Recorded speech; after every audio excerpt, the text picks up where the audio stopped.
kamusta?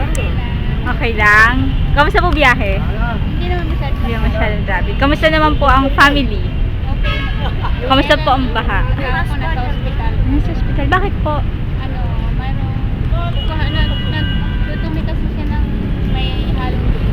Ngayon? Tapos ngayon, na may ikakulang sa dugo. Nasalina na alis. Salina niya po. May nakapagpapal siya na Kamusta naman po ang baha sa inyo? Baha. baha. Hindi naman kami masyadong inabot, mababa lang siya. Hanggang tuhod lang. Hanggang tuhod. Hello, sir.